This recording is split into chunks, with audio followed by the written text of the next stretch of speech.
Corona காலத்தில் கூட காசு கொடுத்தான், கேட்டால் ஷேர் மார்க்கெட்.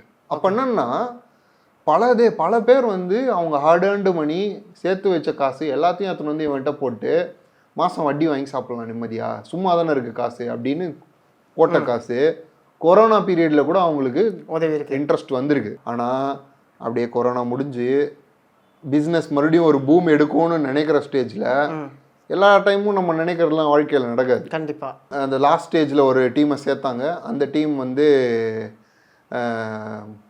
சேர்த்து விட்ட டீம் வந்து 1 மாதம் இன்ட்ரெஸ்ட் வாங்கும், 2வது மாதத்தில் கொஞ்சம் அப்படி இப்படின்னு 5ஆம் தேதி போட்ட 5ஆம் தேதி வர வேண்டிய காசு 10ஆம் தேதி வரும், அதுக்கு அடுத்த மாதத்துல வரவே வராது. ஓகே, அப்படியே விட்டுருவாங்க. அவங்க எல்லாரும் போயிட்டு கம்ப்ளைண்ட் ரைஸ் பண்ணியிருப்பாங்கல்ல? டெஃபினட்டாக. அது என்ன கம்ப்ளைண்ட்ன்றது வந்து இன்னைய வரலும் பெண்டிங் ஸ்டேஜ் தான்.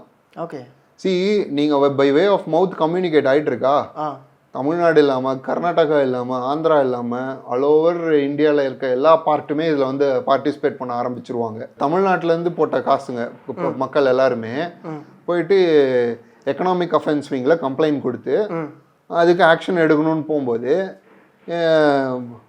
Master piece of this case இந்த பொஞ்சி ஸ்கீமை இம்ப்ளிமெண்ட் பண்ணவர் வந்து அப்ஸ்காண்டு.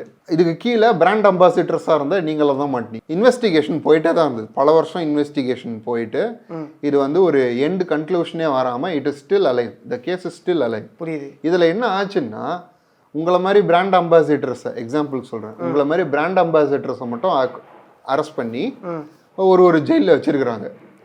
இன்னைக்கு ஒரு சில பிராண்ட் அம்பாசிடர்ஸ் வந்து பெங்களூரில் இருக்காங்க ஜெயிலில்.